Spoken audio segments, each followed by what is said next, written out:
Picture this. You've just finished a workout. You're covered in sweat and dust, and all you can think about is a long, hot shower. It's a feeling so universal, so deeply human, that it transcends time. But what if that simple act of getting clean was not just about washing away grime? What if it was a ritual woven into the very fabric of your society, reflecting your place in the world, your beliefs about the body, and even your philosophical outlook on life? This wasn't the case for us today, but for an ancient Athenian stepping into a public bathhouse, or a Spartan warrior cleansing himself in a cold river, cleanliness was a concept loaded with meaning far beyond simple hygiene. We often imagine the ancient Greeks through their epic myths, their grand architecture, or their revolutionary ideas about democracy, but we rarely stop to consider the intimate, daily routines that shaped their existence. The way a society cleanses itself reveals profound truths about its values, its fears, and its aspirations. This is the hidden world we are about to enter. Today, we are journeying into the surprisingly complex and fascinating world of ancient Greek hygiene. Forget the modern image of a quick, private shower. In ancient Greece, bathing was a public, social, and deeply symbolic act. It was a practice intertwined with philosophy, where cleansing the body was seen as a way to purify the mind. It was a marker of social status, separating the citizen who had leisure for the baths from the laborer who did not. And perhaps most strikingly, it was inseparable from athletics, a crucial part of the regimen for competitors in the Olympic Games. The simple act of bathing opens a window into a civilization that saw the human body not as something to be hidden, but as a temple, a tool, and a canvas for expressing ideal forms of beauty and virtue. We will uncover the tools they used, from strange-looking scrapers to precious oils, and explore the rituals that transformed a daily necessity into a cultural cornerstone. This exploration will reveal a side of ancient life that is both strangely familiar and utterly foreign. You will discover how the Spartans used bracing cold water as a test of endurance and discipline, building the resilience that made them legendary warriors. You will learn how in Athens, the public bathhouse became a hub of conversation and debate, a place where the same citizens who shaped democracy also shaped their bodies and minds. We will see how concepts of cleanliness evolved, from the Homeric heroes anointing themselves with oil after battle to the sophisticated bath complexes that began to dot the Hellenistic world.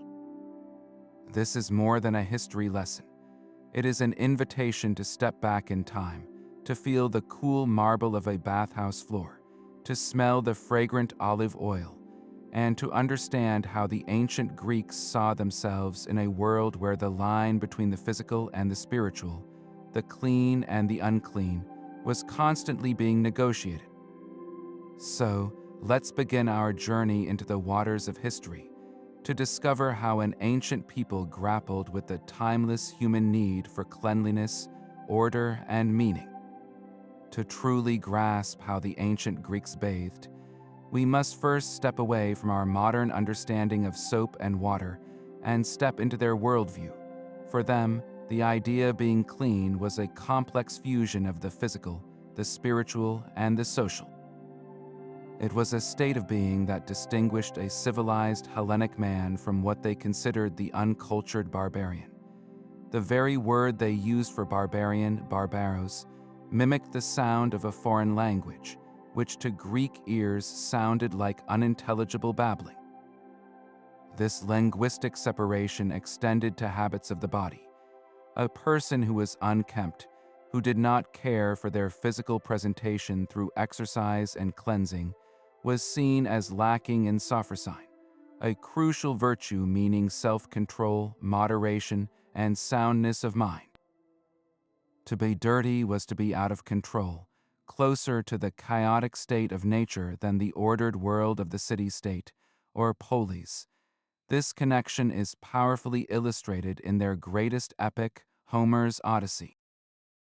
When the hero Odysseus finally returns to his home in Ithaca after 20 years of war and wandering, he is disguised as a ragged, elderly beggar.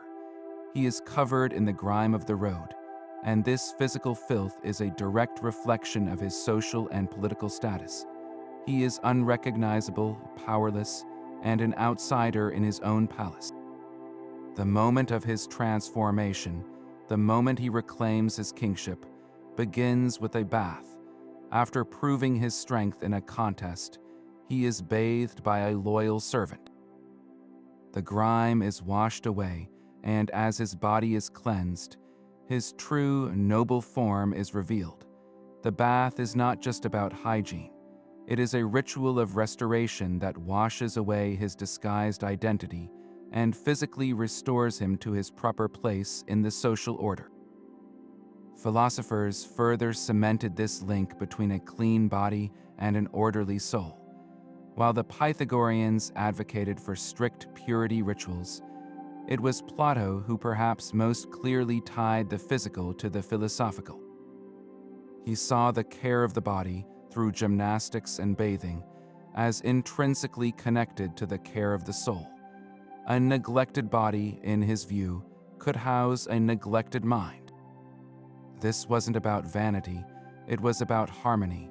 The ideal Greek citizen was kalos kagathos, a term meaning beautiful and good, implying that outward beauty and inward virtue were two sides of the same coin. Therefore, the daily trip to the gymnasium, which always included a bath, was as much a civic and ethical duty as it was a personal one. It was how a man maintained the equilibrium necessary to participate wisely in the democracy of Athens, or to stand firm in the battle lines of Sparta. This foundational belief that cleanliness was synonymous with order, virtue, and civilization itself set the stage for every washing ritual that followed. Understanding this philosophical foundation makes their practical achievements all the more impressive. To maintain this ideal of a clean, orderly citizenry, especially in bustling, arid city-states, required a monumental feat of engineering. The entire social and philosophical system we've just explored would have been impossible without a reliable supply of that most precious resource, water. In the dry, sun-baked landscape of Greece, where rainfall was seasonal and often scarce, securing water was a matter of survival and a testament to civic ingenuity. This wasn't simply about finding a local spring. It was about conquering geography to bring life-sustaining water directly into the heart of the city. The solutions they devised were as brilliant as they were essential, transforming the very possibility of urban life and the culture of bathing that defined it. The most famous early example in Athens was the Pisistrated Aqueduct, constructed in the 6th century BC under the rule of the tyrant Pisistratus and his sons. This was not the soaring arcades of Roman aqueducts we often picture. This was a masterpiece of subtle, underground engineering. Skilled workers tunneled through miles of bedrock, creating a gently sloping channel that used gravity to guide fresh water from the hills of Hymettus and Pentelicus all the way to the center of the city. This was a colossal undertaking, a public works project that demonstrated the power of the state to improve the lives of its people. The aqueduct didn't just supply water, it symbolized control over the environment and a commitment to the city's growth and health. It ensured that even during dry summers, the public fountains, the lifeblood of the community, would not run dry. These public fountains, known as crenae, were far more than just decorative features. They were the central hubs of daily Athenian life, especially for women and those who could not afford private wells or slaves to fetch water. Here, at all hours of the day, you would find a social gathering point. Women would gather with their hydrias, the elegant water jars, to collect the day's supply. While they waited, they exchanged news, gossip, and formed the social networks that bound the community together. The fountain was a democratic space, a vital meeting point that served everyone from the wealthiest households to the poorest residents. The water flowing from these fountains was used for everything: drinking, cooking, cleaning, and of course, the preliminary rinsing before a more thorough bath. The constant, reliable flow provided by the aqueduct made this vibrant social ritual possible. But aqueducts were only part of the solution. The Greeks were masters of capturing and conserving every drop of water they could. On the island of Crete, the magnificent palace of Knossos boasted a sophisticated system of terracotta pipes that managed both fresh water and sewage. In many homes, especially those of the more affluent, cisterns were dug to collect rainwater from the rooftops. These large, plaster-lined pits stored water for private use, providing a degree of independence and security for the household.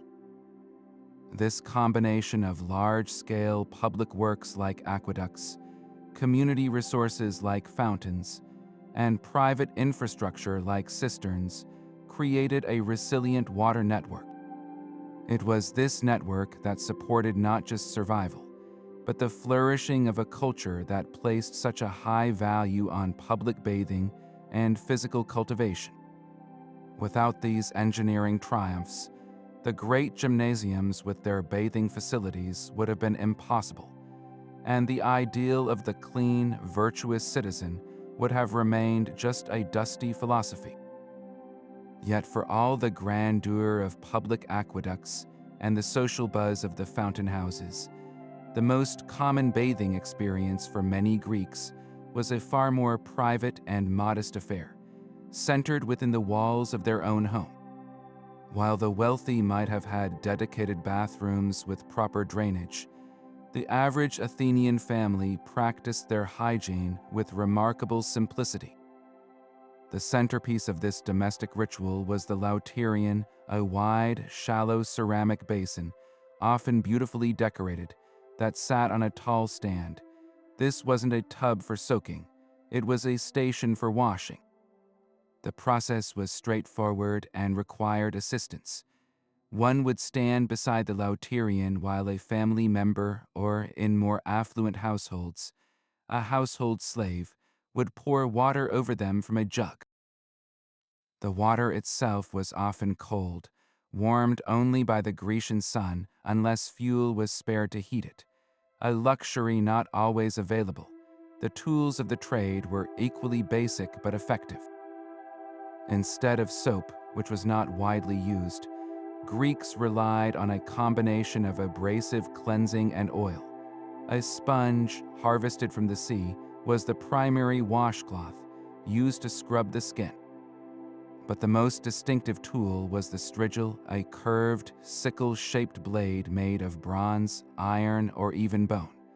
After exercising or at the end of the day, a person would coat their skin in olive oil, sometimes infused with herbs for fragrance. The oil would loosen the grime, sweat, and dead skin.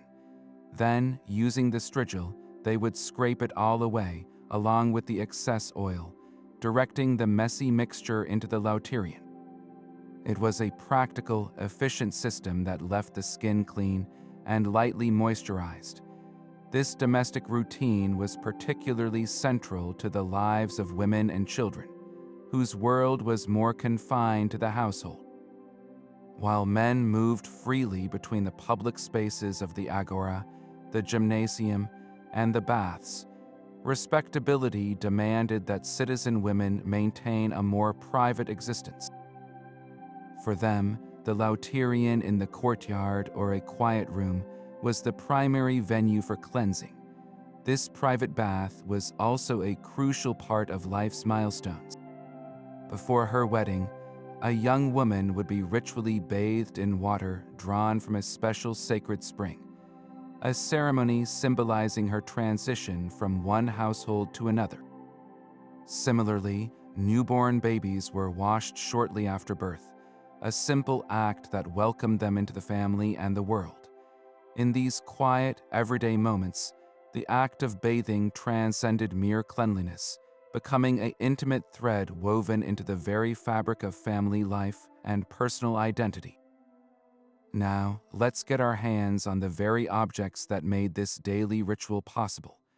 Imagine standing in a Greek courtyard, not with a loofah and a bottle of shampoo, but with a toolkit that would seem almost medical to our modern eyes. The centerpiece of this kit was the strigil. This wasn't a gentle utensil. It was a sleek, curved blade, typically made of bronze or iron, designed with a single, efficient purpose. Its shape, reminiscent of a shepherd's crook or a modern-day backscratcher, was ergonomically perfected to fit the contours of the human body, the curve of a shoulder, the bend of an arm, the sweep of a leg. After a session at the gymnasium, a man would be coated in a mixture of sweat, dust, and olive oil. The strigil was the tool that scraped it all away. The process was methodical. You would grasp the handle and draw the curved blade firmly across your skin, pushing the mixture of oil, grime, and dead skin forward, where it would collect at the end of the blade before being wiped away. It was a satisfying, if somewhat gritty, feeling of purification. But the strigil didn't work alone. Its essential partner was the humble olive oil. In a world without soap, oil was the primary cleansing agent. Before scraping, a Greek bather would anoint their body with oil. This wasn't the perfumed luxury oil we might imagine. Often, it was plain olive oil, a substance as common as water. The oil acted as a solvent, binding to the dirt and sweat on the skin. As the strigil was drawn across the oiled skin, it lifted and carried away the impurities, leaving the skin clean and conditioned. This practice was so integral that athletes carried their own supply of oil in a small flask called an arabalos, a small, narrow-necked vessel often made of clay or bronze that could be hung from the wrist. The combination of oil and scraping was a remarkably effective system. It exfoliated the skin, unclogged pores, and left a protective layer of moisture behind, a crucial benefit in a sunny, windy climate. For the actual washing with water, the tool of choice was the sea sponge. Harvested from the Mediterranean, these natural sponges were the ancient equivalent of a washcloth. They were highly valued for their soft yet abrasive texture and their incredible absorbency. After the initial scraping with the strigil, a sponge soaked in clean water was used to rinse away any remaining residue. The sponge was also the primary tool for washing at the Lautarian at home, used to apply water and provide a gentle scrub. Archaeological finds from shipwrecks and household sites show that these sponges were durable goods, used and reused until they fell apart.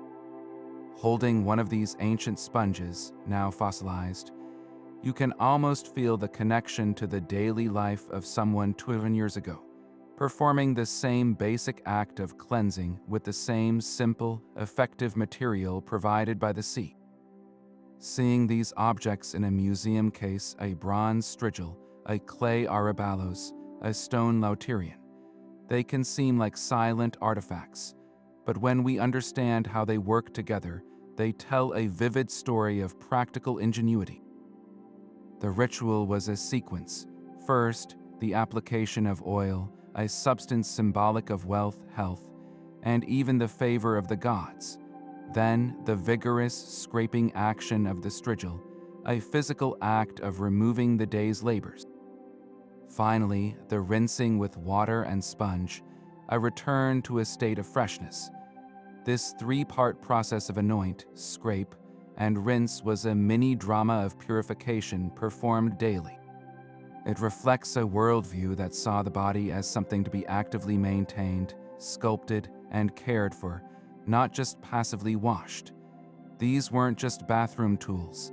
They were the instruments for achieving that ideal state of kallikagathia, where a clean, well-tended body was the outward manifestation of a well-ordered soul.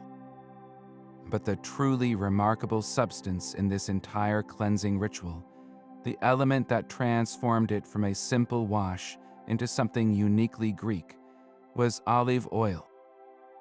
To understand ancient Greek hygiene is to understand that olive oil was not merely a cooking ingredient.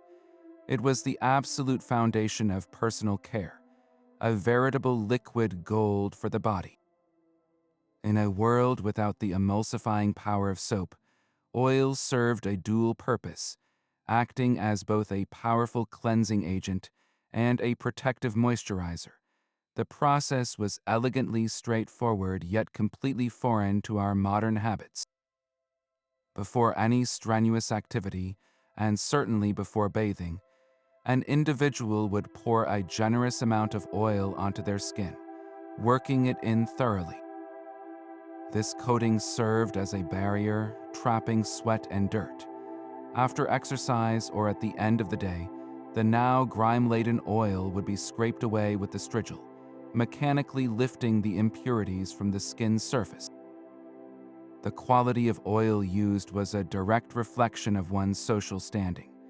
Just as today we might have drugstore brands and luxury skincare lines, the Greeks had distinct grades of olive oil. The finest quality, known as extra virgin in our terms, was cold pressed from the first pressing of the olives. This high-grade oil, often lightly scented with herbs like thyme, lavender, or rosemary, was a luxury reserved for the wealthy and for special occasions like religious ceremonies or symposia. It was clearer, had a more pleasant fragrance, and was gentler on the skin. For daily use at the gymnasium or in the public baths, most people relied on a lower grade of oil. This oil, often from later pressings and sometimes slightly rancid, was the workhorse of hygiene. It was functional and affordable, doing the job of cleansing without the expense. Athletes, in particular, would use large quantities of this utilitarian oil, carrying it in their araballos. The scent of sweat mixed with rancid oil in a crowded gymnasium must have been pungent, a stark reminder that the ideal of beauty was often a gritty, physical reality. Beyond its practical uses, olive oil was deeply embedded in the cultural and symbolic fabric of Greek life. The olive tree itself was sacred to the goddess Athena, and winning athletes at the Panhellenic Games were crowned with wreaths of wild olive leaves and rewarded with amphorae filled with precious oil. To anoint the body with oil was, in a small way, to connect with the divine, to partake in a substance that symbolized peace, victory, and prosperity. Its role as a moisturizer was also crucial in a climate that could be both fiercely sunny and drying. After the strigil had done its work, a thin, beneficial layer of oil remained on the skin, protecting it from the elements and keeping it supple. This comprehensive system, using a natural, abundant resource to solve the problem of cleanliness, showcases the Greek talent for practical innovation. They turned a staple of their diet into the core of a daily ritual that cleansed, protected, and connected the individual to their culture's highest ideals. This practical, oil-based hygiene, perfected in the home and the gymnasium, laid the groundwork for one of the most significant social developments in ancient Greek urban life, the rise of dedicated public bathhouses. While the strigil and lautarians served individual and family needs, a growing desire for communal spaces dedicated to cleansing led to the establishment of the balaneia around the 5th century BC. Initially, these were far from the luxurious complexes we might imagine. The earliest balaneia were simple, utilitarian structures, often consisting of just a series of small, plain rooms each containing a single bathtub or a lautarian. The key feature was their access to a public water supply, making them available to citizens who lacked proper bathing facilities at home, a democratization of the fundamental Greek ideal of cleanliness. The typical layout of an early balaneian was functional rather than grand. Upon entering, a bather would find a changing room, the apoditerion, where they would leave their clothes and belongings. From there, they would proceed to the main bathing area. This was not a large, communal pool. Instead, it was a room lined with individual hip baths, often made of terracotta or stone. These tubs were small, designed for sitting upright with knees drawn up, not for stretching out. A bather would sit in their tub, and an attendant, often a slave owned by the bathhouse keeper, would pour water over them, which would then drain away through a simple channel in the floor. The water was usually cold, drawn directly from the city's fountains or cisterns, reflecting the traditional Greek belief in the invigorating, strengthening power of cold water. What truly transformed these bathhouses, however, and cemented their role as social centers, was the gradual introduction of heated rooms. Sometime in the late 4th or early 3rd century BC, under the influence of growing cultural exchange, the concept of steam bathing began to filter into the Greek world. Bathhouse operators started to install furnaces or hypocaust systems beneath the floors of certain rooms. These furnaces would heat the floor and, in more advanced setups, the walls through hollow tubes called tubuli, creating a dry, sauna-like heat. This innovation was a game changer. A visit to the balaneian was no longer just a functional rinse. It became a prolonged, luxurious experience. Bathers could now move through a sequence of rooms, first warming up in the heated chamber, then scraping off the sweat and oil with their strigils, and finally cooling down with a splash of cold water. This evolution in facilities triggered a parallel evolution in social function. The balaneian quickly became a cornerstone of civic life, a true social hub for men of all classes. Here, away from the formal debates of the assembly or the rigorous training of the gymnasium, citizens could relax and converse in a more informal setting. It was a place to discuss politics, philosophy, or the latest play, to conduct business, or simply to gossip. The Athenian playwright Aristophanes, a sharp observer of daily life, often mentions bathhouses in his comedies as bustling centers of news and social interaction. This new, warm, and communal environment blurred social lines to some extent. Within the steamy confines of the bathhouse, a wealthy merchant and a common artisan could find themselves side by side, united by the shared experience of relaxation. The public bath had become more than a place to get clean. It was a microcosm of the city itself, a space where the body was cared for and the social bonds of the community were strengthened, setting the stage for the even more elaborate bath culture that would later define the Roman Empire. So, what was it actually like to walk through the doors of a bustling Athenian balaneian? Let's follow a hypothetical citizen, a potter named Ariston, through his typical afternoon visit. The first step, even before crossing the threshold, was a small but significant transaction.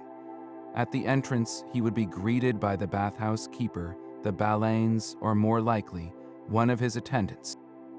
For a modest fee of just a few small coins, often an obol or two, Ariston would purchase his entry. This fee was a crucial feature.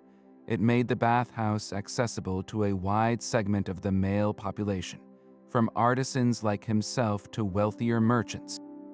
A slave would then be assigned to assist him, carrying his strigil and oil flask, and guiding him through the process. This immediate act of payment and service set the tone for an experience that was both communal and hierarchical. a small luxury available to any citizen who could spare the coin. His first stop was the apoditerion, the changing room. This was a practical space, often lined with stone or wooden benches and shelves, and sometimes equipped with hooks on the walls. Here, Ariston would shed not just his tunic and sandals, but also the social identity he wore in the agora. Stripping down was a great social leveler. In this shared space, the physical distinctions of wealth were laid bare. The lean, muscular body of a regular gymnast stood in contrast to the softer physique of a wealthy merchant, yet both were engaged in the same ritual of purification. He would place his belongings carefully on a shelf. Theft was a known hazard, a recurring complaint in ancient writings about baths. Theft is a recurring complaint in ancient writings about baths, a reminder that even in these civic spaces, one had to be cautious. Now unburdened, both physically and socially, he was ready to begin the cleansing ritual proper. From the cool, dim apoditerion, Ariston would move into the heart of the bathhouse. If he was visiting a more modern establishment with heated facilities, his journey would be a progression through temperatures. He might start in the tepidarium, a warm room designed to prepare the body for the greater heat to come. But in a standard 5th century Balanean, the main event was often the caldarium, the hot room. Here, the air would be thick and hazy with steam, heated by the hypocaust system groaning beneath the floor. The heat would open his pores and induce a profuse sweat, a process believed to purge the body of impurities. He would sit on a stone bench, the heat radiating from the floor and walls, and engage in quiet conversation with other bathers. The atmosphere was social yet relaxed, a place to unwind and exchange news away from the formalities of public life. After sufficient time in the heat, the actual cleaning began. Ariston would move to a cooler area or simply find a spot to use his tools. His attendant would hand him his arabalos, and he would pour the olive oil over his skin, working it into his arms, chest, and legs. Then, taking his bronze strigil, he would begin the methodical scraping. Drawing the curved blade firmly across his limbs, he would watch as the mixture of sweat, oil, and grime gathered at the end of the strigil, to be wiped onto the floor or into a drain. This was the most satisfying part of the process, a tangible feeling of purification. Finally, the attendant would pour fresh, cool water over him from a jug or a larger vessel, rinsing away the last traces of oil and leaving his skin feeling clean and invigorated. The entire sequence, heat, oil, scrape, rinse, was a sensory journey from the grit of the day to a state of refreshed clarity, a daily renewal that reinforced the Greek ideal of a balanced and well-maintained life. This transformation of the bathhouse from a simple cleaning station into a vibrant social hub fundamentally changed the rhythm of daily life in ancient Athens. Stepping out of the steam-filled caldarium, freshly scraped and rinsed, a citizen like our Potter Ariston was not yet ready to leave. The most important part of the visit was just beginning. The Balanean was never designed to be a place for a quick in and out. It was built for lingering. After the physical cleansing came the social engagement, and for this, bathers would retire to a cooler, more comfortable area, often a courtyard or a shaded portico attached to the bathhouse. Here, they would recline on benches, the heat and exertion of the bath having softened the formalities of public interaction. In this relaxed atmosphere, the Balanean functioned almost exactly like a modern-day coffee shop or social club, a neutral ground where the city's pulse could be taken and where the community's informal business was conducted. The range of conversations in these spaces was as vast as the city itself. You might overhear a ship owner negotiating the price of a cargo of grain with a merchant, their discussion punctuated by the sound of splashing water from the adjacent rooms. In another corner, a group of older citizens might be passionately debating the latest proposal in the assembly, analyzing a politician's speech with the critical eye of seasoned observers. For young men, it was a prime location to learn the ropes of civic life, listening to their elders discuss affairs of state and business. Gossip, of course, was a central currency. News traveled fastest through these informal networks. Who was facing a lawsuit, whose son had distinguished himself in a recent military campaign, which playwright was preparing a new comedy. The bathhouse was a clearinghouse for information, both vital and trivial, where a man could stay connected to the ever-shifting currents of public opinion. This free flow of talk was so integral to the experience that the comic playwright Eupolis even joked that you could get a better education in the baths than from the famous philosopher Socrates himself. This environment of open discussion naturally attracted philosophers, who recognized the Balaneian as a fertile ground for engaging with citizens in a receptive state of mind. While the gymnasium was the traditional setting for more formal lectures, the bathhouse offered a unique opportunity for a different kind of teaching.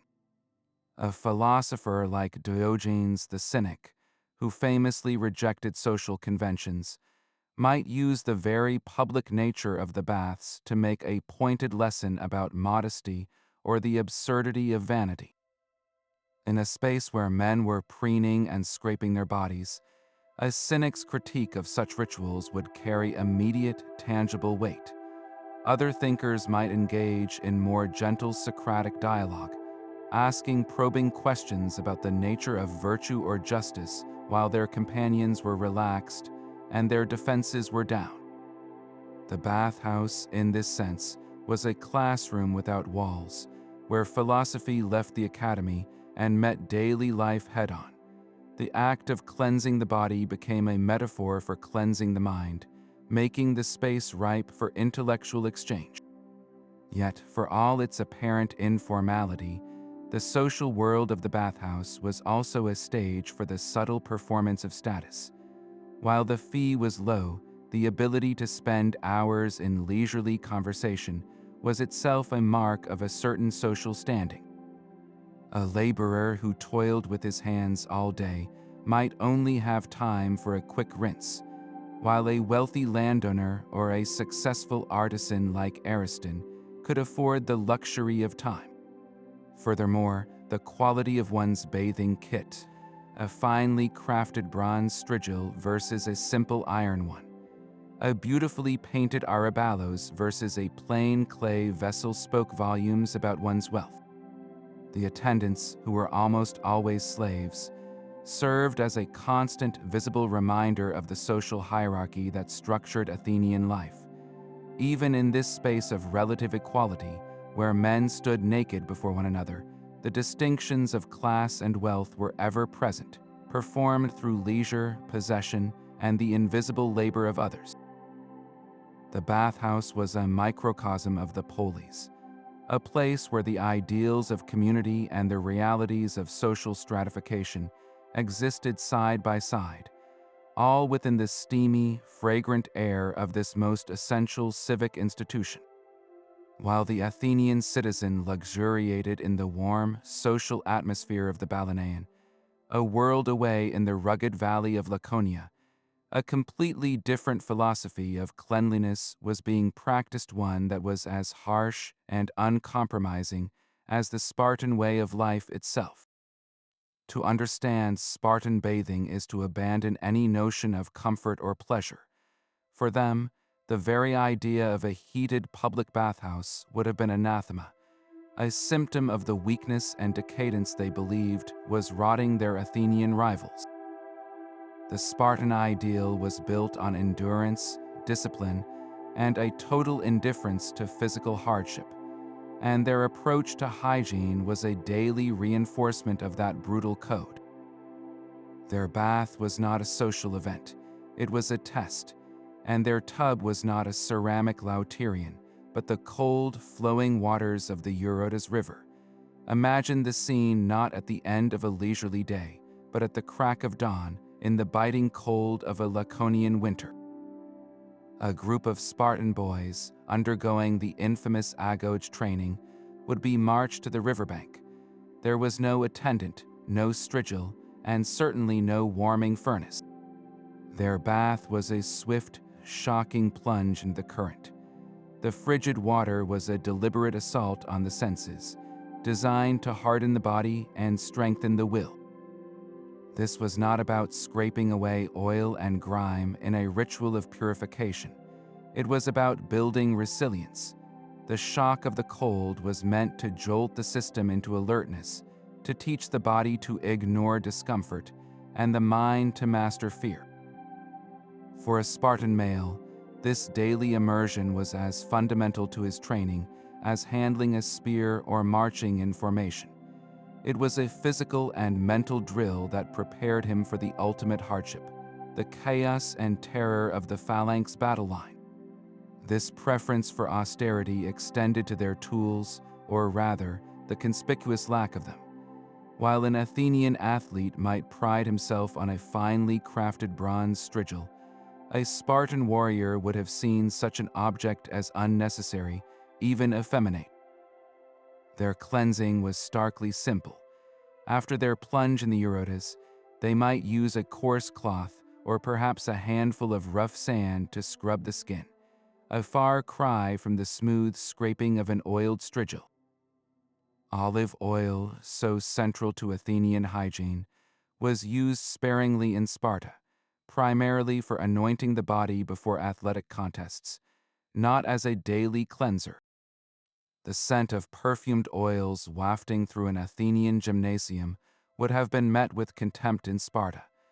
They believed that such luxuries softened a man, making him reliant on comfort and incapable of enduring the privations of a military campaign. The Spartan soldier was expected to be as hard and unadorned as his bronze shield. This cultural disdain for Athenian softness is perfectly captured by the Spartan king Agesilaus, who, upon visiting the luxurious baths of Asia Minor, reportedly laughed at his enemies, declaring that their decadent bathing habits had already made them defeated men. In the Spartan worldview, the heated bath was not just a different custom, it was a moral failing. It represented a life devoted to pleasure rather than duty, to the individual comfort of the body over the collective strength of the state. By rejecting this model so completely, the Spartans turned their daily wash into a powerful statement of identity. Every shivering plunge into the Eurotas was a reaffirmation of their commitment to a higher, harder purpose. It was a ritual that physically inculcated the very virtues they held most dear: discipline, austerity, and an ironclad will. In the clear, cold waters of their river, they were not just cleaning their skin, they were forging their legendary character. Indeed, the dusty, sun-drenched grounds of the gymnasium were where the Greek ideal of the body was actively forged, and the cleansing ritual that followed was the essential final act. You cannot truly understand one without the other. They were two halves of a single, continuous process dedicated to cultivating the perfect citizen. The gymnasium, from the Greek word gymnos meaning naked, was far more than just a sports field. It was an academic, social, and philosophical hub, the unofficial university for young men. Here, they trained their bodies in wrestling, running, and the javelin. But they also trained their minds, with philosophers often strolling the colonnades to lecture and debate with the athletes. The entire endeavor was aimed at achieving arete, or excellence, and a key component of that excellence was presenting a clean, well-maintained physique. The sequence was deliberate and almost ceremonial. Before any physical exertion, an athlete would begin by anointing his body with olive oil. This pre-exercise coating served a practical purpose. It protected the skin from the harsh sun and dust, and it made the body more supple for wrestling, potentially making it harder for an opponent to get a firm grip. The scent of oil would mix with the smell of freshly turned earth on the running track, creating the distinctive atmosphere of the gymnasium. Then came the intense workout, the grunting strain of the wrestling pit, the rhythmic pounding of feet on the track, the powerful heave of the discus. By the end, the athlete's body would be gleaming with a mixture of fresh oil, sweat, and the inevitable coating of dust and sand from the grounds. This is where the strigil became indispensable. The workout was not considered complete until this grimy layer was removed. The scraping process was a public, communal activity. In a dedicated area of the gymnasium, often near a water source, athletes would gather with their strigils and ariballoi. They would help each other reach difficult spots on their backs, turning the act of cleaning into a social bonding experience. The act of drawing the curved bronze blade across the skin was both practical and symbolic. It physically scraped away the evidence of their hard labor, the sweat, the dirt, the spent oil, and it marked a transition. The vigorous, competitive part of the day was over. Now came the refreshment and the intellectual engagement. The feeling of clean skin after the strigil's work, often followed by a rinse with cold water, was a feeling of renewal, of having purified the body after pushing it to its limits. Recognizing this inseparable link, many gymnasia were architecturally designed with integrated bathing facilities. The famous Academy of Plato and the Lyceum of Aristotle weren't just open fields. They were extensive complexes with running tracks, gardens, lecture halls, and inevitably bathhouses. These were not always the elaborate heated balaneia of the city center, but simpler, more functional structures. They provided the essential water supply and space for the post-exercise ritual. This design ensured a seamless flow from the exertion of the palaestra, the wrestling school, to the cleansing area, and then to the shaded porticos where discussions could begin. It meant a young man could spend his entire afternoon in a single, purpose-built environment dedicated to improving every aspect of his being, physical, social, and intellectual. The bath was the crucial punctuation mark at the end of the sentence of exercise, a necessary step to prepare the body for the equally important work of the mind. While the traditional methods of cold water rinsing and scraping served the Greeks for centuries, a profound shift was brewing, one that would fundamentally reshape the bathing experience from a bracing necessity into a luxurious indulgence. This revolution wasn't born in the gymnasiums of Athens or the rivers of Sparta, but likely arrived through trade and cultural contact with the East, perhaps from regions like Egypt or Anatolia, where heated bathing had deeper roots. The pivotal innovation that changed everything was the hypokos system, a remarkably sophisticated piece of engineering whose name literally means fire from below.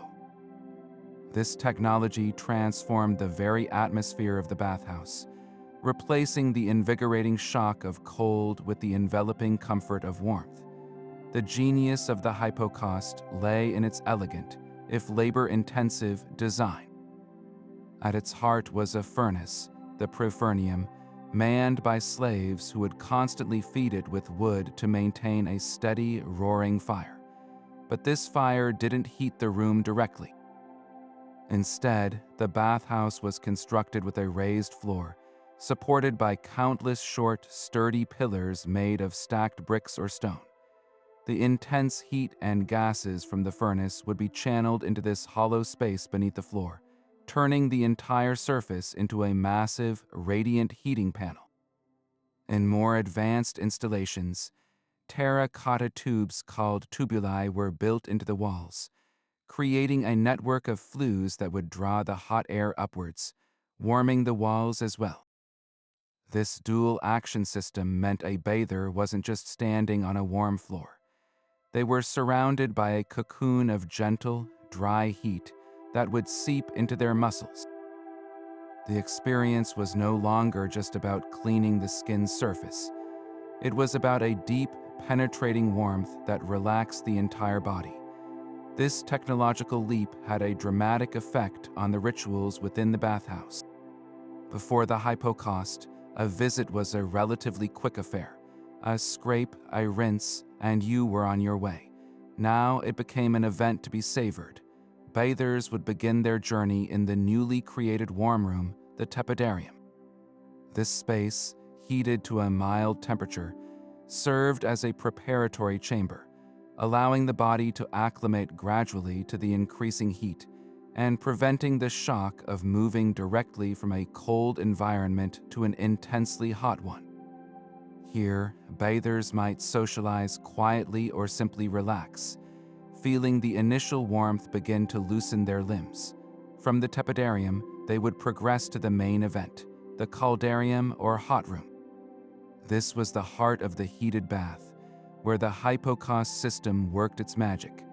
The air was hot and dry, often intensified by throwing water onto the heated floor or walls to create a steamier atmosphere.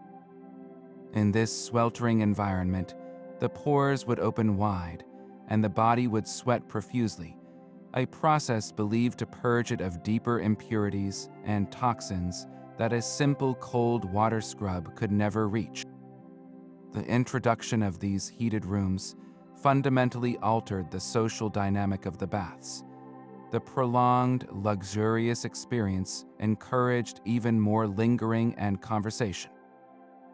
The caldarium, with its relaxing heat, became a new kind of social equalizer, not through the austerity of shared cold water, but through the shared pleasure of warmth. Men from different walks of life would recline together on the warm stone benches, the heat melting away not just physical tension, but also social barriers. The bathhouse evolved from a functional cleansing station into a premier destination for leisure and wellness, a place where one could spend hours moving between the graded temperatures of the tepidarium, caldarium, and then finally a cool plunge pool, the frigidarium, to close the pores and invigorate the senses. This multi-sensory journey marked a significant departure from the older Greek ideals of austere discipline, embracing a new dimension of comfort that would later be perfected by the Romans, who took the Greek hypocaust and built empires of marble and steam upon its foundational principle. With the widespread adoption of the hypocaust system, the bathhouse was no longer a single, multi-purpose space, but began to evolve into a sophisticated sequence of specialized environments, each designed to produce a specific effect on the human body. The most intense of these new rooms were the dedicated sweat chambers, which pushed the Greek conception of purification to its absolute limit. These were not places for gentle warming. They were arenas of heat, where bathers voluntarily subjected themselves to temperatures that would test their endurance and, in their view, purge their bodies of deep-seated ailments. The two main types that emerged were the laconicum and the sudatorium, each offering a distinct sensory experience rooted in the same philosophy of therapeutic suffering. The laconicum, whose name intriguingly means Spartan-style room, was a chamber designed for dry heat. Typically, it was a small circular room with a domed ceiling, an architecture that helped to contain and evenly distribute the intense warmth generated by the hypocaust furnace below. Stepping into a laconicum was like entering an oven. The air was searingly hot and completely dry, causing sweat to evaporate almost instantly from the skin. This created a harsh, penetrating heat that was believed to be particularly effective for drawing out impurities from the joints and muscles. The experience was one of stark austerity. Much like the Spartan culture it referenced, there was no steam to soften the air, just the pure, unadulterated force of radiant heat. Bathers would sit on stone benches arranged around the perimeter, often on wooden planks to avoid burning their skin, and simply endure the sweltering atmosphere for as long as they could manage. In contrast, the sudatorium was the realm of wet heat. While it also used a hypocaust for base warmth, its defining characteristic was the presence of steam. This was achieved by having attendants pour water onto the hot floor or onto specially heated bronze plates. The result was an immediate, thick cloud of humid vapor that filled the room, clinging to the skin and lungs. The experience in a sudatorium was utterly different from the dry laconicum. The moist heat felt heavier, more enveloping, and caused a different kind of sweating, a drenching, profuse perspiration that soaked the bather. This steam bath was thought to be more cleansing for the respiratory system and for opening the pores deeply. The air would be thick with the scent of whetstone and the essential oils that bathers would sometimes apply to their skin or that would infuse the water, turning the sudatorium into a fragrant, sauna-like sanctuary. The ritual within these rooms was a carefully orchestrated cycle of exertion and relief. A bather would not simply sit passively. The process was active and deliberate. After spending several minutes in the intense heat, working up a heavy sweat, they would begin the next phase, scraping. This was the moment the strigil truly came into its own. The heat would have softened the skin and liquefied the oils and impurities, making them far easier to remove. Using their curved blade, the bather would scrape their skin vigorously, peeling away a slurry of sweat, oil, and dead skin that had been brought to the surface by the heat. It was a deeply satisfying, almost visceral act of purification, a tangible removal of the day's grime and, symbolically, of internal toxins.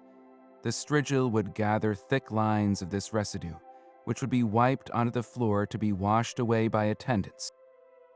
This cycle of heating and scraping was often repeated, building a rhythm of purification. After a session in the sweat room, the final, crucial step was the cooling down process. A bather would never leave the intense heat and immediately return to the outside air. Instead, they would move to a cool room or, ideally, take a plunge in a cold water pool, the frigidarium.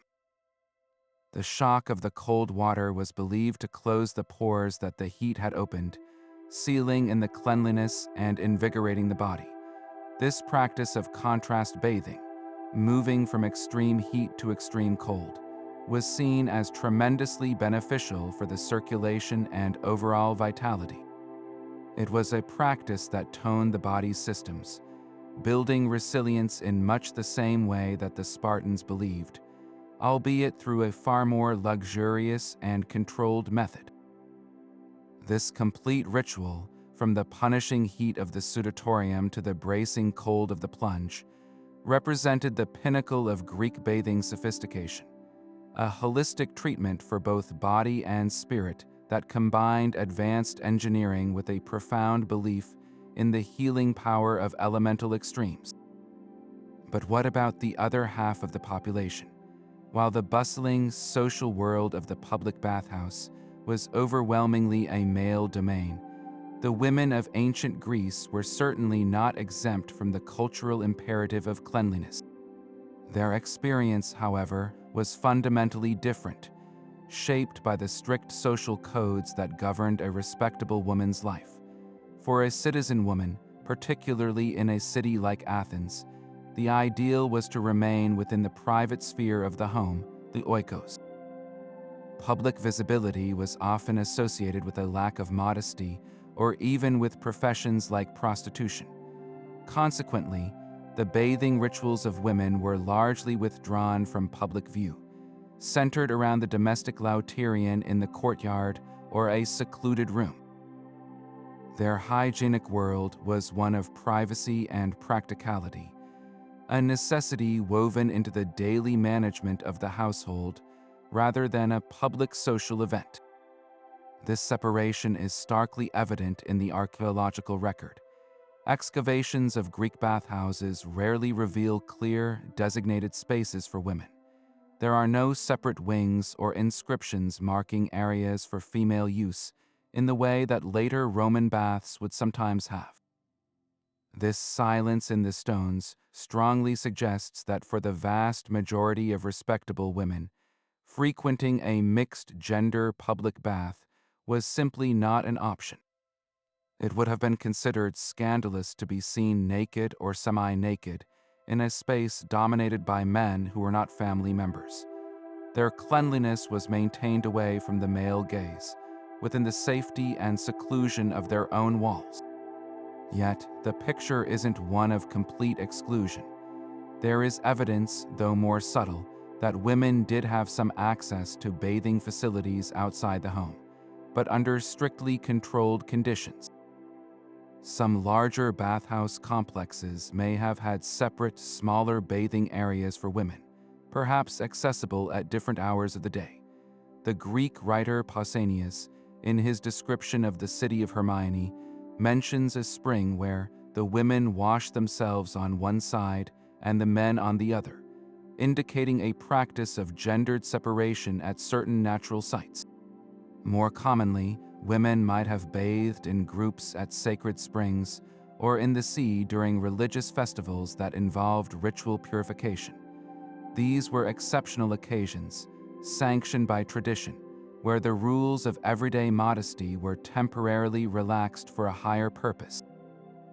For instance, before a wedding, a bride would undergo a ritual bath, the lautron, using water drawn from a specific sacred spring by her female relatives and friends.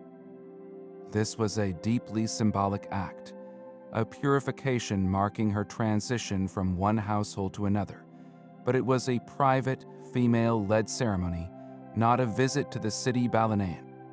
Literary sources offer fleeting but valuable glimpses into this private world.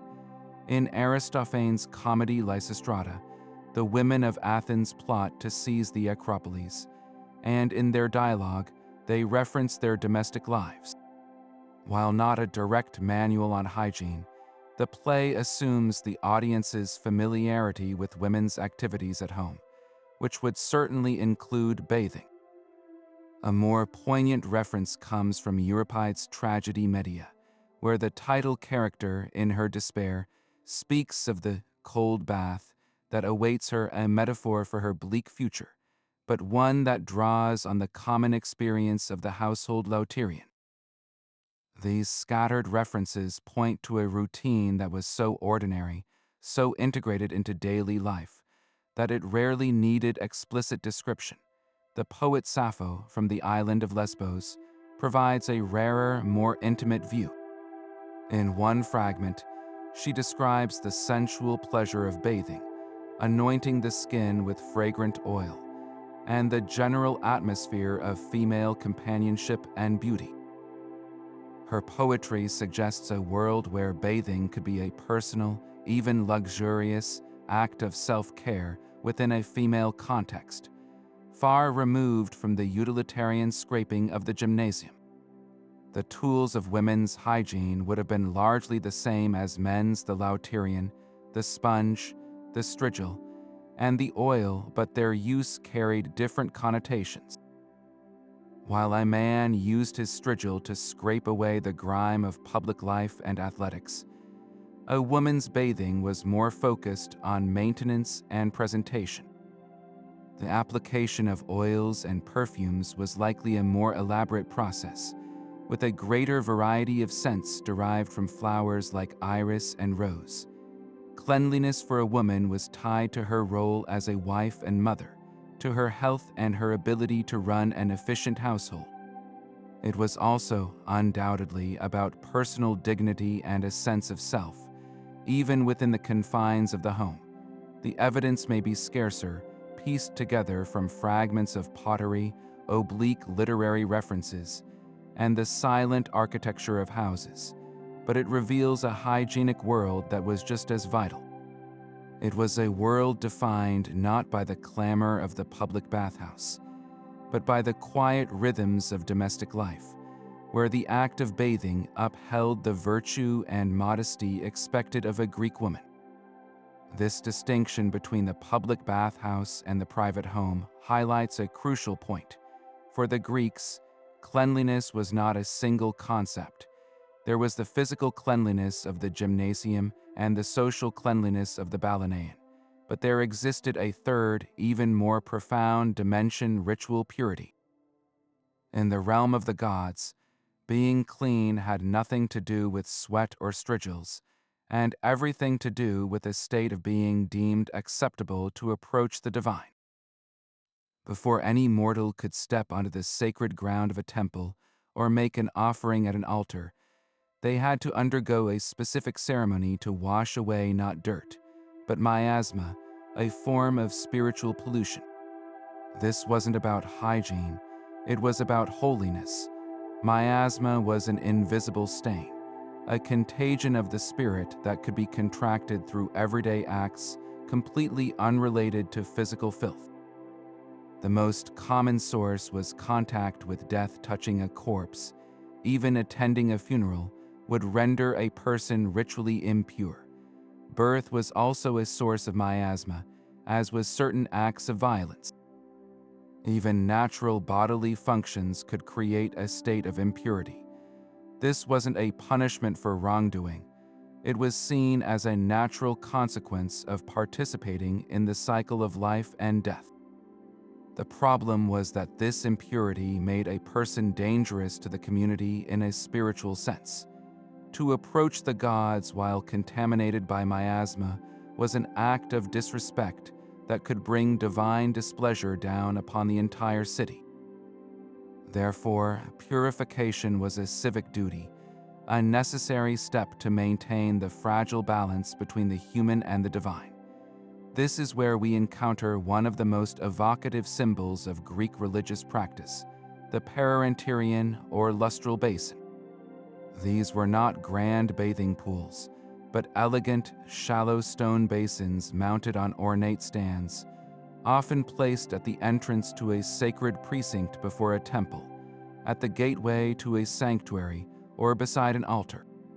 Filled with fresh, preferably running water, they served a very specific purpose. A worshiper approaching the temple would not submerge themselves or even wash their hands thoroughly. Instead, they would take a sprinkling branch, often of laurel or olive, dip it into the holy water, and shake a few drops over their head, hands, and sometimes their feet. This simple act of sprinkling was powerfully symbolic.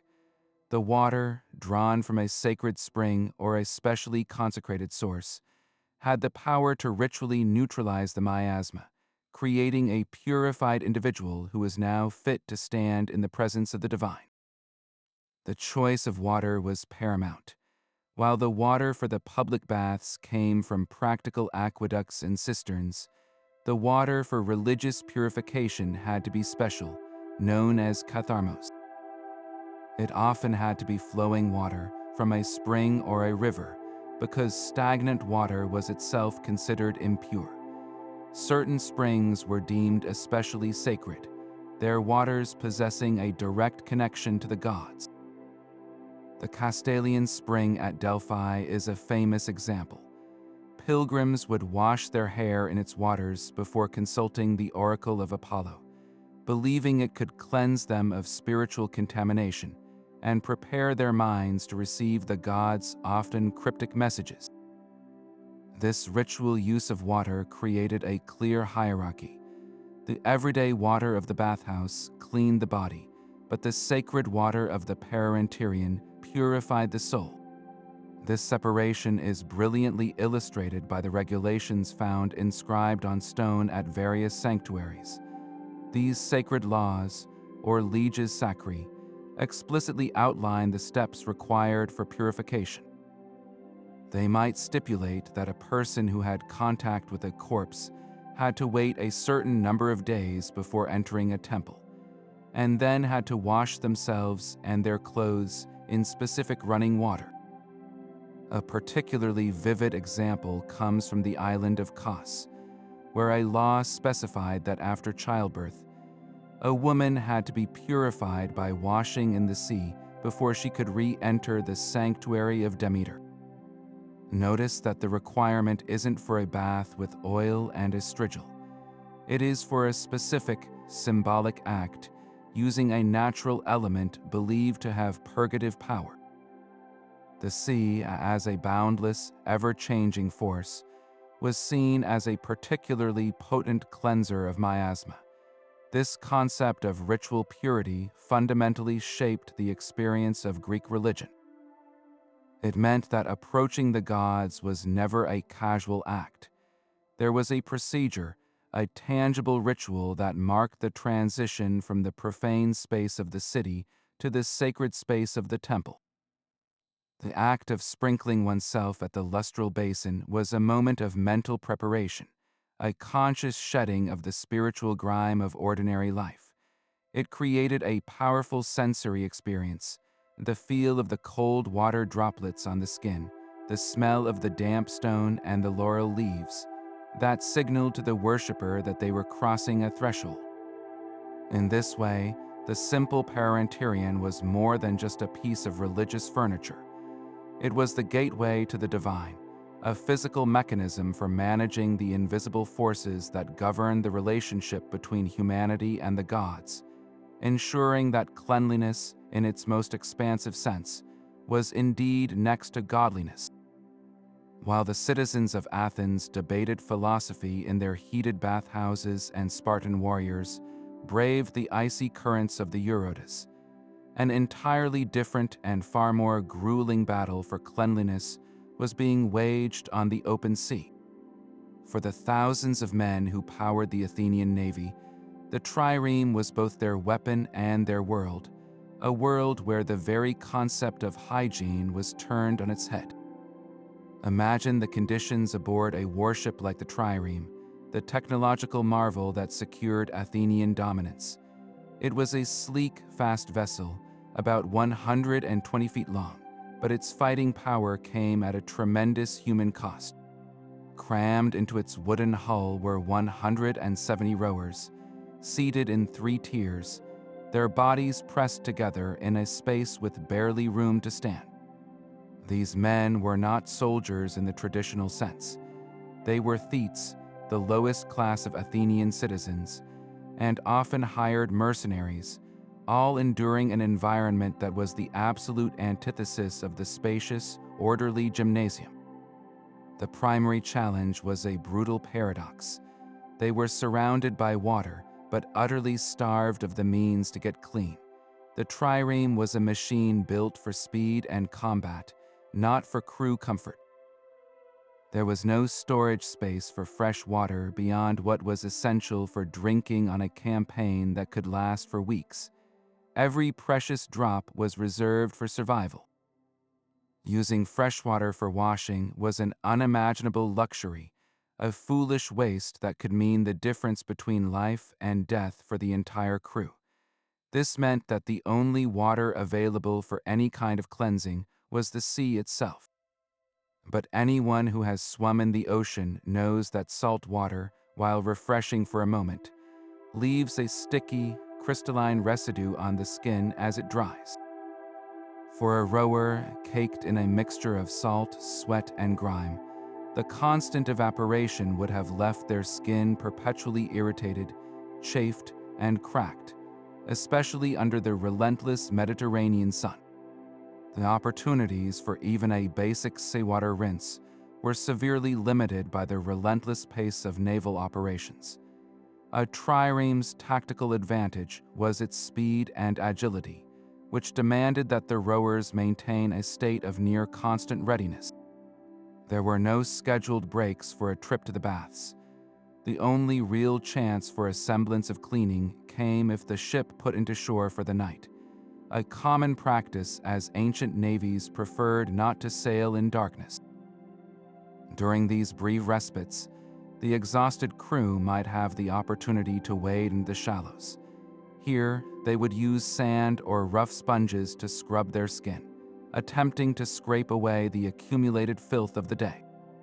This was a harsh, abrasive process, a world away from the smooth scrape of a bronze strigil.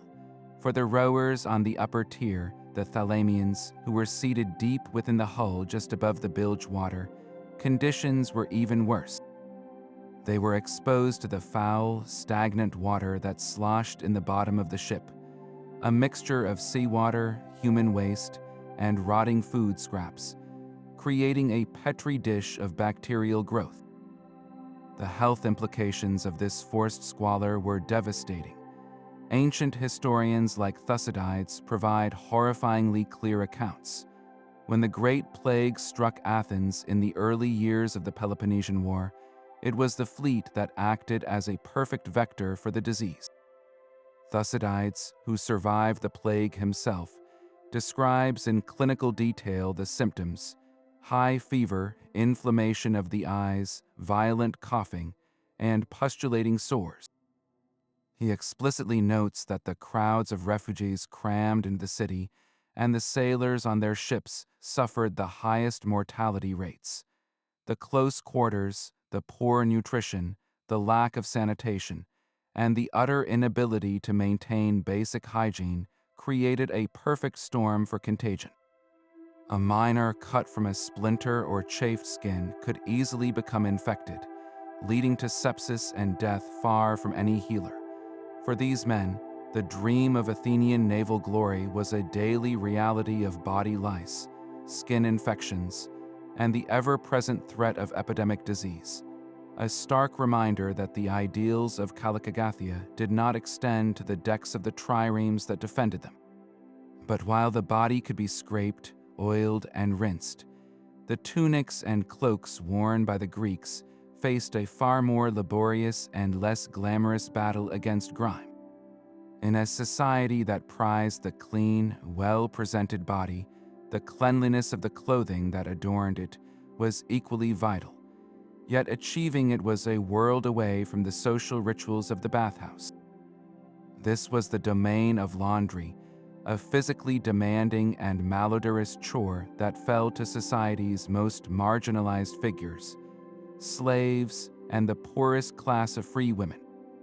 Their workplace was not the steamy caldarium, but the public wash basins or the banks of a river, and their tools were a testament to ancient ingenuity in the face of stubborn filth. The primary challenge was the nature of the fabrics themselves. Garments were almost exclusively made of wool or linen, both natural fibers that absorbed sweat, oil from the body, and general environmental dirt much more readily than modern synthetics. Wool, in particular, is lanolin-rich and prone to matting and odor if not cleaned thoroughly. The Greeks had no synthetic soaps or modern enzymes to break down these organic stains. Instead, they relied on two powerful, naturally occurring cleaning agents: soda ash, known as nitrone, and the most surprising ingredient of all, human urine. Nitrone was a naturally occurring salt harvested from the deposits of dried-up lakes, rich in sodium carbonate. When mixed with water, it created an alkaline solution that could cut through greasy residues, acting as a primitive but effective form of soap. Urine, which might seem repulsive to us, was a highly practical alternative. As it ages, urine decomposes to release ammonia, a powerful cleansing agent that is still a component of many modern cleaning products. It was particularly effective as a bleaching agent for white linen and wool, helping to maintain the brightness of tunics. The laundry process itself was a vigorous, full-body workout. A laundress, or plintria, would begin by soaking the soiled garments in a large basin or a shallow area of a river, often using a dedicated public washing area called a plintirion. The nitrone or stale urine, collected in large pots from public latrines or household chamber pots, would be added to the water. The clothes would be left to soak, allowing the alkaline solution to begin breaking down the oils and dirt. Then came the most physically demanding part, the beating, The laundress would take the wet, heavy garment and pound it rhythmically against a flat stone, often using a wooden paddle or club, or even trampling it underfoot. This aggressive action, combined with the chemical cleaner, worked to mechanically force the grime out of the fibers. After a thorough beating, the garment would be rinsed repeatedly in clean water to remove the cleaning agents and the suspended dirt, then wrung out and spread over bushes or rocks to dry in the sun. The entire process was loud, wet, and smelly, a stark contrast to the idealized image of pristine white garments seen on statues. The social context of this work is crucial to understanding its place in Greek life. Laundry was considered one of the lowest forms of labor, demeaning and exhausting. In a wealthy household, it was the work of female slaves, a task assigned alongside other difficult chores like milling grain. For poorer free women, it was a potential source of meager income, but it placed them at the bottom of the social ladder. The playwright Theophrastus, in his work Characters, describes the boorish man as one who complains about the noise of the laundry women beating clothes, a small but telling detail that reveals both the public nature of the work and its association with nuisance. The laundress herself was a figure of little status, her hands raw from the harsh chemicals and her back aching from the labor. Her work, however, was indispensable. Without her efforts, the citizen's clean, oiled body would have been clothed in stiff, smelly fabric, undermining the very ideal of presentation and civility he sought to project. The gleaming white himation of a philosopher and the simple tunic of a rower alike depended on this unseen, unglamorous toil, a reminder that the polished surface of ancient civilization was built upon a foundation of hard and often unpleasant labor. But after the strigil had scraped away the grime and the final rinse had cooled the skin, the Greek obsession with the body was not yet complete. Cleanliness was one thing, but to be truly civilized was to smell divine. Stepping out of the balaneion, a citizen would not simply air dry. He would anoint himself once more, but this time with something far more luxurious than common olive oil. He would reach for a flask of myron, a perfumed unguent that transformed the simple act of moisturizing into a powerful statement of wealth, taste, and personal allure. In a world without modern deodorants, these scented oils were the primary defense against the inevitable return of body odor, but their function ran much deeper, touching on art, commerce, and the very essence of social identity. The creation of myron was a sophisticated art form, an ancient counterpart to the perfumeries of grass. It began with a base of the highest quality olive oil, but more often, perfumers preferred a lighter, odorless oil like that from bitter almonds or ben nuts, which would better carry the fragrance without competing with it. Into this base, they would steep a breathtaking array of botanicals through a painstaking process of enfleurage and maceration. Petals from roses, lilies, and irises were gathered at dawn when their scent was strongest. Aromatic resins like myrrh and frankincense, imported at great cost from the Arabian Peninsula, provided deep, smoky notes. Spices such as cinnamon and saffron added warmth and exoticism, while herbs like thyme, marjoram, and mint offered fresh, crisp top notes. The mixture would be slowly heated and filtered multiple times to create a perfectly clear, intensely fragrant oil. The most prized myron was aged for years, allowing the complex scents to meld and mature into a rich, lasting perfume. Where you applied these scents spoke volumes about your intentions and your social standing. A man might lightly scent his hair and beard with a crisp, citrusy fragrance for a day in the agora. For an evening symposium, a richer, more sensual blend with notes of spikenard or myrrh would be deemed appropriate. applied to the wrists, neck, and chest. The choice of fragrance was a subtle language. A conservative Athenian might look down on excessively strong perfumes as a sign of Eastern decadence, while a fashionable young dandy would embrace them as a mark of sophistication. For women whose lives were more confined to the household, perfumes were a crucial element of personal adornment and seduction within the private sphere. The poet Sappho famously describes a bride anointed with queenly perfume, and vase paintings often show women with elaborate perfume boxes or pikesides among their toiletries. Different city-states even developed reputations for their signature scents. The city of Corinth was famous for its violet-based perfume, while Rhodes was known for a rose scent so potent that it was said to linger in the air long after the wearer had passed. The containers for these precious liquids were works of art in themselves, designed to protect the volatile oils from sunlight and air while showcasing the owner's refined taste. The most common vessel was the aryballus, the small, spherical flask that athletes carried.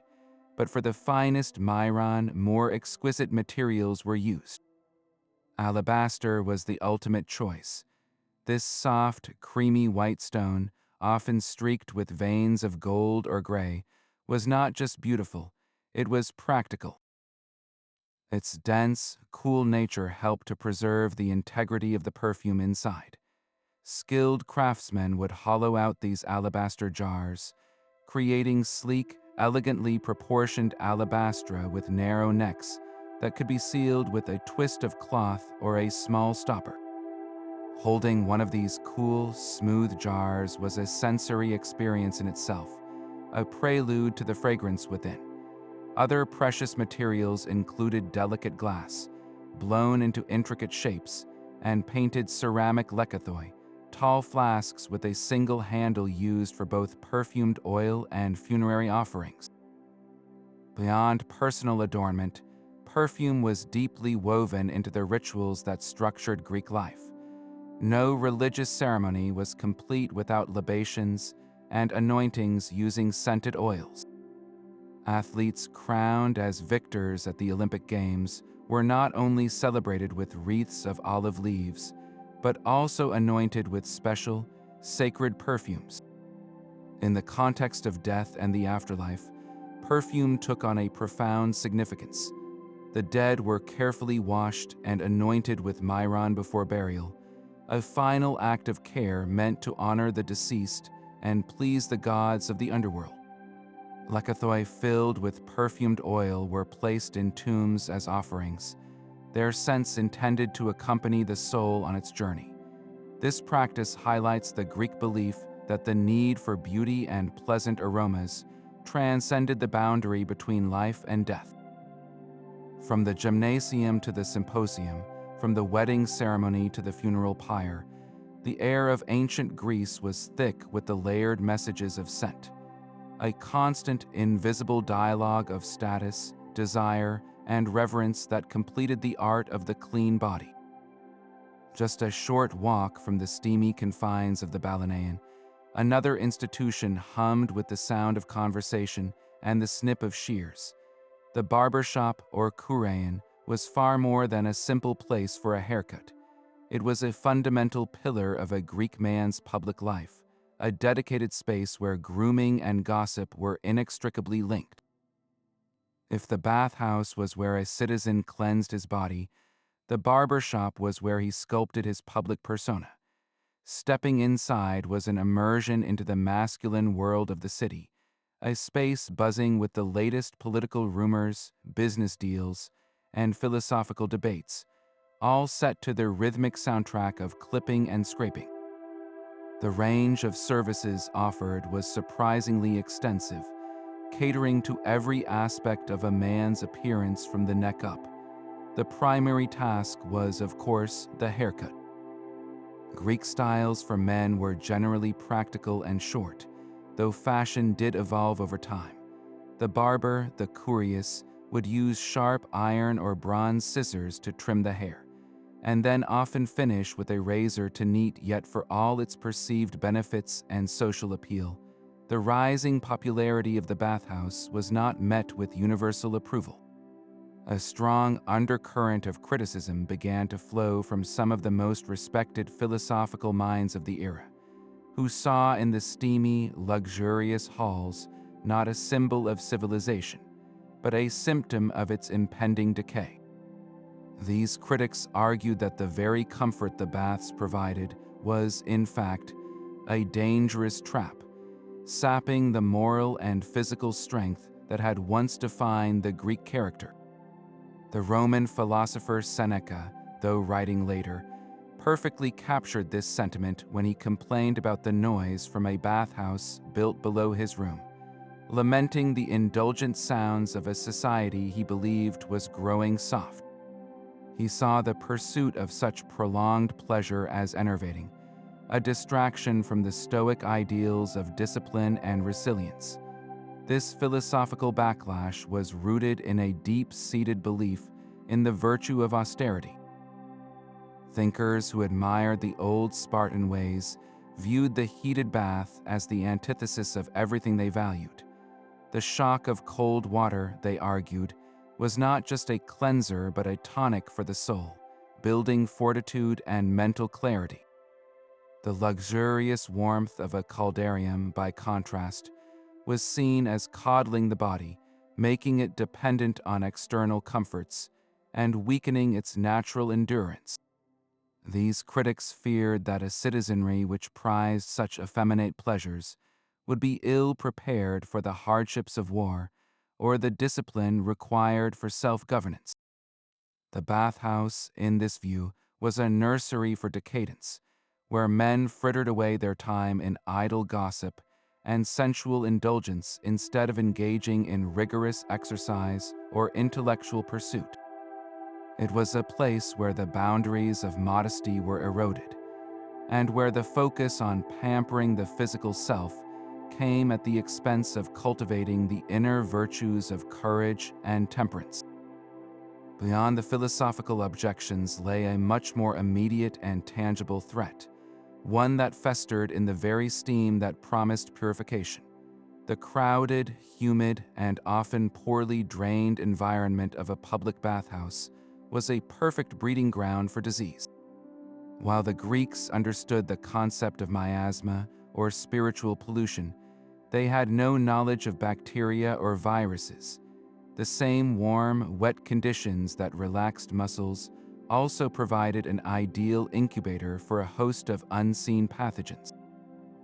Water in the plunge pools, if not regularly changed, could become a stagnant soup of bacteria from the bather's skin and bodily fluids. The stone floors and wooden benches, constantly damp, would have been covered in molds and fungi. Without effective disinfectants, the strigils and sponges used by multiple patrons, even if rinsed, could easily transmit skin infections, ringworm, and other contagious conditions from one person to the next. The very social nature of the baths, their greatest attraction, was also their greatest health hazard. In a single crowded caldarium, a cough or a sneeze from one individual could fill the moist air with droplets carrying illness, spreading respiratory infections through the entire community. An outbreak of something like influenza or a more severe pestilence, such as the plague described by Thucydides, would have raced through the bathhouses with terrifying speed. The Roman writer Celsus would later note that bathing could be dangerous for those with open wounds or during an epidemic, a practical observation that likely echoed concerns held by Greek physicians. For all the engineering brilliance of the hypocaust system, maintaining true sanitation in such a densely populated facility was nearly impossible. The promise of cleanliness and health was constantly shadowed by the very real risk of contracting a far more serious malady, a dark irony that would not have been lost on the bathhouse critics who saw the institutions as not just morally corrupting, but physically perilous. To truly understand the roots of Greek bathing culture, we must journey back beyond the marble bathhouses of classical Athens to a far more mythical age, an era of heroes and kings immortalized in the epic poetry of Homer. The world of the Iliad and the Odyssey is a Bronze Age society filtered through the lens of a later poet, offering us not a strict historical record, but an idealized vision of aristocratic life. And within this world, the act of bathing emerges not as a public duty or a philosophical exercise, but as a powerful symbol of civilization itself, a sacred ritual of hospitality that separates the ordered world of the hall from the chaotic wilderness beyond its walls. Consider one of the most poignant scenes in the entire Odyssey, the moment the hero, after 20 years of war and wandering, finally returns to his own palace in Ithaca. He arrives disguised by the goddess Athena as a ragged, elderly beggar, his body caked with the grime of the road, his face weathered and unrecognizable. This physical filth is a direct and intentional reflection of his social state.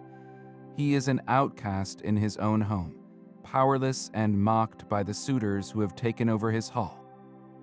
The great king has been reduced to a symbol of dirt and disorder. The turning point, the moment he begins to reclaim his identity, begins with a bath. After he proves his strength in a contest of stringing his great bow, the old nurse Eurycleia is tasked with washing the stranger's feet. As she does so, she recognizes the scar on his thigh, a mark from his youth, and the truth of his identity is revealed. This is no mere foot washing. It is a ritual of revelation. The grime of his false identity is being literally washed away, and his true royal self is uncovered. This scene is part of a much broader pattern in Homeric epic, where the offering of a bath is one of the fundamental laws of hospitality, known as xenia. When a stranger appears at your door, you are obligated to provide them with 3 things before you even ask their name: food, drink, and a warm bath. This sequence is beautifully illustrated when Odysseus arrives at the court of King Alcinous on Scheria. The hero is found naked and exhausted on the shore, covered in brine and sea salt. He is immediately taken to the palace, where the servants prepare a bronze tub, fill it with warm water, and wash him, anointing him with oil and clothing him in fresh garments. Only after he has been physically transformed from a sea-wrecked castaway into a clean, presentable guest is he led to the feast and invited to speak. The bath here functions as a reset button, erasing the hardships of the journey and restoring the traveler to a state fit for civilized company. It is the essential first step in transforming a potentially dangerous outsider into an honored guest. The tools and methods of Homeric bathing also reflect this aristocratic setting. Unlike the practical strigil and oil routine of the later gymnasium, bathing in the epics is a luxurious, passive experience. Heroes and kings do not scrub themselves. They are bathed by servants, often by women of high status within the household. The baths themselves are described as polished metal tubs, not simple ceramic lauteria. The water is heated, a significant luxury that required considerable labor to achieve, and after the wash, the bather is anointed with rich, fragrant oils, a gesture of honor and care. This is a world where cleanliness is intrinsically linked to leisure and power. The ability to provide such a bath demonstrates wealth and generosity, while the act of receiving it confirms one's high social standing. It is a ritual that reinforces the hierarchy of the household and the sacred bond between host and guest, Perhaps the most profound symbolic layer of the Homeric bath is its connection to rebirth and transition. After the bloodshed of battle in the Iliad, warriors are washed not just to remove gore, but to purify them from the spiritual pollution of killing. Before Patroclus's funeral games, the participants are instructed to bathe, marking a shift from mourning back to the ordered competition of sport. And for Odysseus, the bath in Ithaca is the final cleansing that washes away not just 20 years of physical grime, but the very identity of the wanderer. It prepares him, physically and symbolically, for the violent act of reclaiming his home.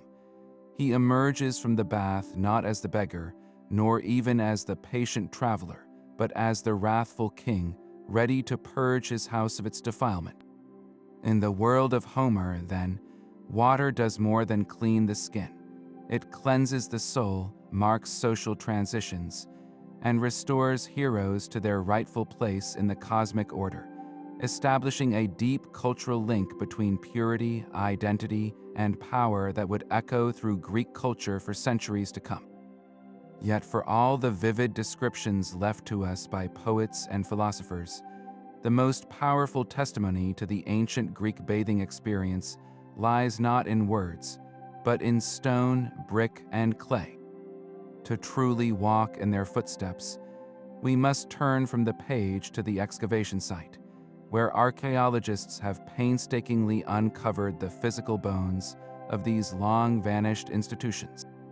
A virtual tour of these ruins, from the athletic hub of Olympia to the bustling port city of Corinth, reveals an impressive story of engineering and daily life that often surpasses even the literary record. The silent testimony of a broken water pipe or the soot-stained pillars of a hypocaust system can tell us more about the reality of ancient bathing than a dozen philosophical treatises. Let's begin our tour at Olympia, the hallowed ground of the Olympic Games. Here, bathing was not a mere luxury, it was an essential part of the athletic ritual. The complex known as the Greek Baths at Olympia is a sprawling structure that evolved over nearly 1,000 years, its walls bearing witness to the changing attitudes toward hygiene. The earliest phases, dating back to the 5th century BC, are surprisingly modest, consisting of simple circular pools and hip baths where athletes would have performed the basic strigil and rinse ritual. But as you walk through the ruins, you can trace a clear arc of increasing sophistication. Later additions include proper bathhouses with individual tubs arranged in rows. The most telling feature, however, is the intricate web of terracotta water pipes and drainage channels that crisscross the site. These weren't haphazard additions. They were part of a master-planned water management system designed to serve thousands of athletes and spectators during the games. The scale of the plumbing alone speaks volumes about the importance of collective cleanliness in this sacred context. It shows a society that invested significant public resources to ensure that the pursuit of arete, or excellence, included the maintenance of the body on a massive scale. Perhaps the most dramatic evidence of technological progress is found in the remains of the hypocaust systems. At sites like Corinth, you can stand in the basement level of a bathhouse and look up at the floor above, supported by a forest of short, stout brick pillars. These pili are the defining feature of the hypocaust. The spaces between them are blackened by centuries of soot from the furnace that once roared in an adjacent room. Running your hand over the inner surface of the walls, you might find the hollow terracotta tubes, the tubuli, that were built right into the masonry to channel hot air upwards. This is not a primitive setup. It's a sophisticated, centralized heating system that required skilled engineers and constant labor to operate. The sheer amount of fuel needed, wood or charcoal fed by slaves in the Prefernium underscores the high value placed on heated bathing. The engineering is so effective that the basic principle would be adopted and expanded by the Romans to heat entire villas and immense imperial bath complexes. The soot on these bricks is a direct physical link to the slaves who stoked the fires and the bathers who enjoyed the warmth, a tangible remnant of the immense effort behind the comfort. Beyond the grand heating systems, the smaller, more mundane finds offer an intimate glimpse into the user experience.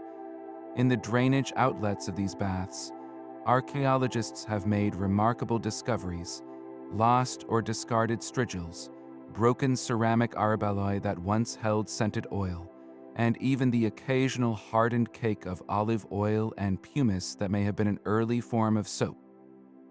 These objects, tossed away as trash 2 millennia ago, are incredibly poignant. A bent bronze strigil, found lodged in a drain, tells a story of a frantic search after it slipped from a bather's grip. The personal monograms or decorative patterns etched onto some strigils hint at ownership and pride in one's grooming kit. The different sizes and materials, from simple iron for the common man to elegantly curved bronze for the wealthy, silently articulate the social hierarchies that persisted even in the communal space of the baths. These aren't artifacts displayed neatly in a museum case. They are the lost possessions of individuals, found exactly where they were last used, connecting us directly to a single moment in a long-forgotten daily routine. Furthermore, the very layout of these complexes, carefully mapped by archaeologists, reveals their social function. The progression of rooms from the apoditerium changing room to the tepidarium warm room, and finally the caldarium hot room wasn't random. It was deliberately designed to guide bathers on a sensory journey. The placement of benches along the walls of the warm room indicates spaces built for lingering and conversation. At the bath complex in Gortyn, Crete, the excavation revealed a large, elegant palaestra, or exercise yard, directly connected to the bathing facilities, physically cementing the link between athletic exertion and subsequent cleansing that was so central to the Greek ideal. The architecture itself was pedagogical, teaching citizens the proper sequence of a civilized life: exercise, sweat, purification, and social discourse. By analyzing the flow of foot traffic through doorways and the relationship between different spaces, we can almost hear the echoes of conversation and the splash of water, reconstructing not just a building, but a vibrant social hub that was central to the identity of the ancient Greek city-state. But while the Greeks perfected the art of the public bath as a social and philosophical institution, their innovations would soon be cast into the shadow of a civilization that took the concept and built it on an almost unimaginable scale. The journey from the intimate, community-focused balaneian to the colossal imperial thermae of Rome is a story of cultural transmission, adaptation, and a fundamental shift in purpose. The Romans, ever the pragmatic borrowers of successful ideas, encountered Greek bathing culture as they expanded their influence across the Mediterranean. They immediately recognized its value, but they also saw an opportunity to reshape it in their own image, transforming a practice rooted in civic virtue into a monument to Roman power, engineering, and the pursuit of pleasure. The most immediate and obvious distinction lies in sheer size and grandeur. A typical Greek bathhouse, even in its most advanced Hellenistic form, was a relatively modest affair. It was integrated into the fabric of a city, a collection of functional rooms designed for the specific sequence of heating, scraping, and rinsing. The Roman approach, by contrast, was one of breathtaking audacity. They didn't just build baths. They constructed entire miniature cities dedicated to leisure. The great imperial thermae, like those of Caracalla or Diocletian, were sprawling complexes covering dozens of acres, capable of accommodating thousands of bathers simultaneously. Where a Greek bath might have a simple palaestra for some exercise, the Roman complexes featured vast gardens, full-sized libraries, lecture halls, shops, and even stadiums. The Greek bath was a service for the community. The Roman thermae were a statement of imperial beneficence, designed to awe the populace and demonstrate the limitless resources of the state. This difference in scale was made possible by a key technological leap that the Romans mastered: the arch and concrete. While the Greeks pioneered the hypocaust system, their architecture was largely reliant on post and lintel construction, which limited the size of interior spaces they could roof over. The Romans, with their mastery of the rounded arch and their invention of strong, waterproof pozzolana concrete, could create soaring, cavernous halls like the vast central halls of the Thermae, capped with immense domes and vaults. This architectural revolution allowed them to enclose spaces of a scale the Greeks could never have conceived, creating an internal world of light, space, and grandeur that was entirely climate-controlled. The experience shifted from moving through a series of small, intimate rooms to processing through a sequence of monumental, awe-inspiring public spaces. The cultural focus of the bathing experience also underwent a significant transformation. For the Greeks, the core of the ritual was the active process of cleansing, the application of oil, the vigorous scraping with the strigil, and the final rinse. The bath was intrinsically linked to the gymnasium and the ideal of cultivating a sound mind in a sound body. The social aspect was important, but it was often the byproduct of the philosophical and athletic pursuit. In Rome, while the cleaning ritual remained, the emphasis shifted decisively toward leisure, recreation, and sheer sensory indulgence. A trip to the Thermae was an all-day event. A Roman citizen might start with some exercise, but the main attraction was the prolonged immersion in the graded baths, the hot caldarium, the warm tepidarium, and the cold frigidarium. They would spend hours socializing, browsing the libraries, getting a massage, or simply being seen in a stunning architectural setting. The Greek ideal of moderation was often replaced by a Roman appetite for luxurious excess. This is not to say the Greek influence vanished. It was simply absorbed and amplified. The Romans adopted the Greek strigil, the basic sequence of rooms, and the underlying hypocaust technology. But they filtered these elements through a different set of values. The Greek balaneion was a place for citizens to engage with each other as equals in the democratic process. The Roman thermae, especially the imperial ones, were a tool of social control. By providing such magnificent facilities for free or at a nominal cost, emperors could curry favor with the urban poor and reinforce a social hierarchy with themselves at the apex. The bath became a right of the Roman citizen, a symbol of the peace and prosperity, the pax romana, that the empire provided. Ultimately, the relationship between Greek and Roman bathing is a perfect case study in how cultural ideas travel and evolve. The Greeks provided the essential blueprint, the philosophy of communal cleansing, the basic technology of heating, and the social framework. The Romans, with their boundless ambition and engineering genius, took that blueprint and scaled it up to a level that reflected their own worldview, one of imperial power, monumental architecture, and the celebration of public luxury. The intimate, philosophically minded bath of Athens was the seed from which the magnificent, world-encompassing bath culture of Rome would grow, demonstrating how a simple act of getting clean could be reimagined to serve the dreams of an empire. But to truly grasp the enduring legacy of Greek bathing, we must look beyond the marble halls of Rome and follow its path through a much darker and more complex period, the Middle Ages in Western Europe.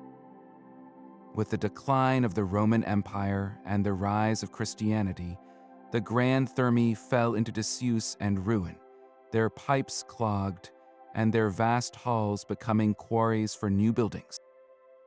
The Church, meanwhile, often preached a doctrine that viewed the body with suspicion, associating excessive attention to physical cleanliness with the vanity and sin of the pagan world. For centuries, the sophisticated social culture of public bathing that the Greeks had pioneered and the Romans had magnified seemed to have vanished from the European landscape.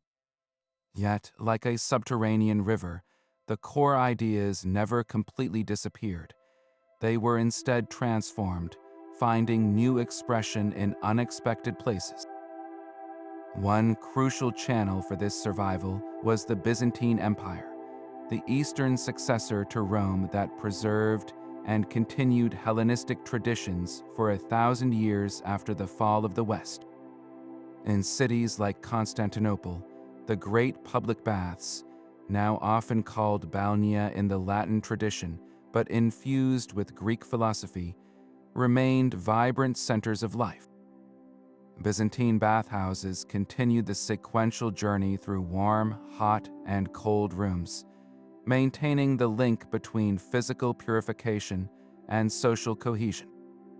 More importantly, as the Byzantine Empire interacted with the rising Islamic world to its east, it acted as a conduit, passing on the ancient knowledge of hydraulic engineering and the culture of the bath.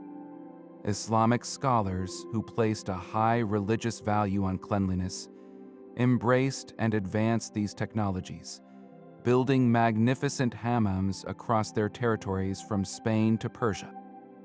The hammam was a direct descendant of the Greek and Roman bath, featuring a similar progression of heated rooms and a focus on communal cleansing, but now infused with its own spiritual significance and architectural beauty. In this way, the Greek concept of the public bath was kept alive, refined in the East while it lay dormant in the West. The eventual return of bathing culture to Europe came through several routes, often sparked by conflict and contact. During the Crusades, European knights encountered the advanced bathhouses of the Middle East and were both astonished and initially scandalized by them. Despite official condemnation from religious authorities who saw them as dens of iniquity, the practical appeal of this sophisticated hygiene was undeniable. Knights returning home brought back not just stories but a newfound appetite for the comforts of the bath. At the same time, in regions like Moorish Spain, the hammams had never left, and as Christian kingdoms reconquered the Iberian Peninsula, they inherited the sophisticated bathhouses and the culture that accompanied them.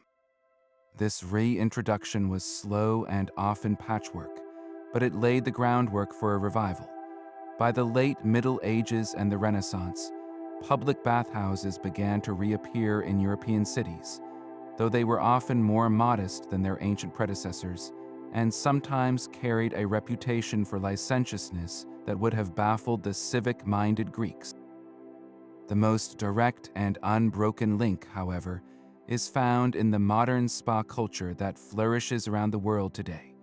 The very word spa is thought to derive from the Latin phrase sanitas per aquam, meaning health through water, a principle the Greeks would have wholeheartedly endorsed. The modern concept of a spa retreat, a place to go for therapeutic treatments, hydrotherapy, and relaxation, is a direct echo of the Greek belief in the restorative power of bathing for both body and mind. When you visit a contemporary spa and move between a sauna, a steam room, and a cold plunge pool, you are participating in a ritual that has its origins in the Greek progression from the laconicum to the sudatorium to the frigidarium. The use of essential oils for massages and aromatherapy is a refined evolution of the Greek practice of anointing the body with fragrant myron.